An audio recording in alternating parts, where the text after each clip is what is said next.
నమస్తే welcome to Disha TV. భారతీయుల సంపూర్ణ కాశ్మీర్ కళ నెరవేరబోతున్నదా? పాక్ ఆధీనంలో ఉన్న కాశ్మీర్ తిరిగి భారత్లో కలవబోతున్నదా? పహల్గామ్ దాడికి ప్రతీకారం తీర్చుకుంటున్న భారత్ మరో అడుగు ముందుకేసి దశాబ్దాల కళను సాకారం చేసుకుంటుందా? ఇప్పుడు అందరి మొదలు మేలుతున్న ప్రశ్నలు ఇవే. ఇప్పటివరకు ఈ స్థాయిలో పాక్పై భారత్ దండెత్తలేదు. అదే సమయంలో అటువైపు నుండి అంతగా రియాక్షన్ కూడా రావడం లేదు. ఈ పరిస్థితుల్లో పాక్ ఆక్రమిత కాశ్మీర్ టార్గెట్గా సైన్యం అడుగులు వేసేందుకు ఇది సువర్ణ అవకాశమే. అంతర్జాతీయంగా ఒత్తిడి కూడా పెద్దగా ఉండే అవకాశం లేదు. ఇప్పుడు ప్రపంచమంతా వాణిజ్య యుద్ధాలతో బిజీగా ఉంది. పైగా అగ్రరాజ్యం అమెరికా టారిఫ్ గోలలో ఉంది. ఈ విషయంలో పాక్ సహాయం చేసేందుకు ముందుకొచ్చే ఏకైక బలమైన దేశం చైనా. కానీ ఇప్పటివరకు భారత్ చేస్తున్న ఎదురు దాడులపై చిన్న చితక ప్రకటనలు తప్ప ఆ దేశం సీరియస్గా కామెంట్లు ఏమీ చేయలేదు. ఈ నేపథ్యంలో పీఓకే భారత్ నెక్స్ట్ టార్గెట్ అవుతుందా? మోడీ నేతృత్వంలోని కేంద్రం ఆ దిశగా అడుగులు వేస్తుందా? ఈ విషయంలో భారత్కు ఇప్పుడు ఏ అవకాశాలు ఉన్నాయి, త్వరలో ఏం జరగబోతున్నది అన్న అంశాలు ఓసారి చూద్దాం.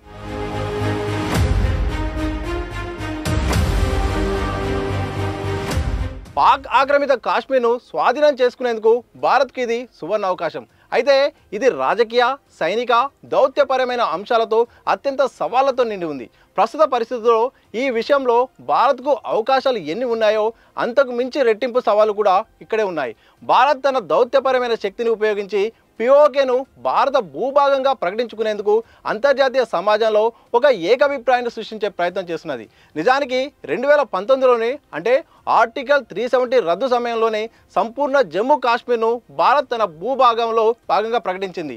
ఇందులో పీఓకేతో పాటు చైనా ఆక్రమిత ఆక్సై చీన్ కూడా ఉంది. అమెరికా, ఫ్రాన్స్ వంటి దేశాలతో బలమైన ద్వైపాక్షిక సంబంధాలు భారత్కు అంతర్జాతీయ వేదికలపై మద్దతు పొందే అవకాశాన్ని కల్పిస్తాయి. పహల్గామ్ ఉగ్రదాడి వంటి సంఘటనలు భారత్కు పాక్పై ఒత్తిడి పెంచే అవకాశాన్ని ఇస్తాయి. పాక్ ఆర్థిక సంక్షోభం, అంతర్గత రాజకీయ అస్థిరత దాని సైనిక సామర్థ్యాన్ని బలహీనపరుస్తున్నాయి. ఇది భారత్కు ఒక వ్యూహాత్మక ప్రయోజనాన్ని ఇవ్వనున్నది. భారత సైన్యం ఆధునికీకరణతో పాటు ఇప్పటికే సరిహద్దు రక్షణలో ఎంతో పురోగతి సాధించింది. సరిహద్దుల్లో భారత్ పైచేయి సాధిస్తుండడంతో పీఓకేలో ఏదైనా ఒక ఆకస్మిక ఆపరేషన్ చేసేందుకు ఇది అనుకూలమైన సమయం. ఇటీవల సింధు నది జలాల ఒప్పందాన్ని రద్దు చేయడంతో పాక్కు నీటి సరఫరాపై ఒత్తిడి పెంచడం వంటి చర్యలు భారత్ వ్యూహాత్మక శక్తిని అద్దం పడుతున్నాయి. ఇదే సమయంలో పాక్లో బలూచిస్తాన్, సింధు వంటి ప్రాంతాల్లో వేర్పాటువాద ఉద్యమాలు బలపడుతున్నాయి. ఇవి పాక్ దృష్టిని పీఓకే నుండి మరల్చవచ్చు. ఇలాంటి అవకాశం భారత్కు మరోసారి రాదని సైనిక వ్యూహకర్తలు స్పష్టం చేస్తున్నారు.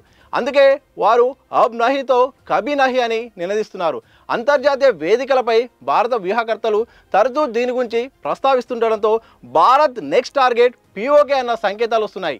ఇక భారత్ పాక్ రెండు అణ్వాయుధ దేశాలు. ప్రస్తుతం భారత్ దాడి చేస్తున్నప్పటికీ పాక్ ప్రతిస్పందించని స్థితిలో ఉన్న అణ్వాయుధాల మాటెత్తడం లేదు.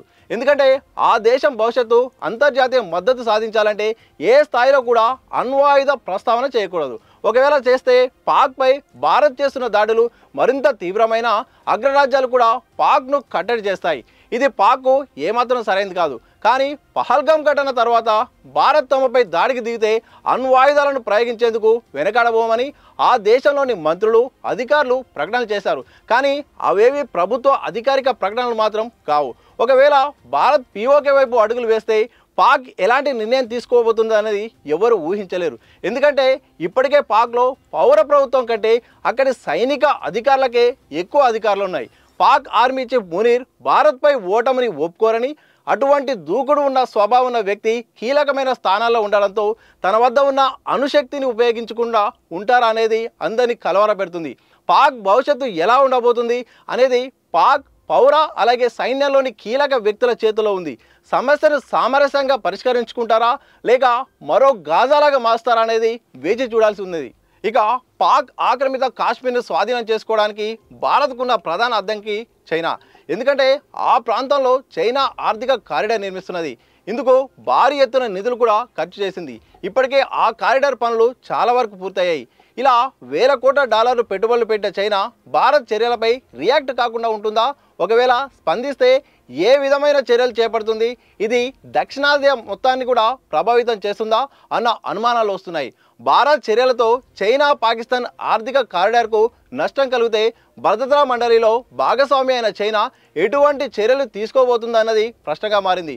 మరోవైపు ప్రస్తుతానికి అంతర్జాతీయ సమాజం నుండి భారత్కు మద్దతు లభిస్తున్న పీఓకేలకు అడుగు పెడితే పరిస్థితులు మారిపోవచ్చు.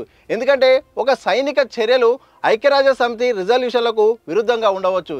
ఇది భారత్పై అంతర్జాతీయ ఆంక్షలకు దారితీయవచ్చు. ఇక సింధు జలాలపై ముందస్తు హెచ్చరిక చేయకుండానే భారత్ విడుదల చేసినప్పుడు అనేక మంది పీఓకే పౌరులు ఆ వీడియోలు ఎక్స్ ద్వారా పోస్ట్ చేశారు. కానీ ఎక్కడ కూడా భారత్ను విమర్శిస్తూ వ్యాఖ్యలు చేయలేదు. ఇది భారత్కు అనుకూలమైన అంశం.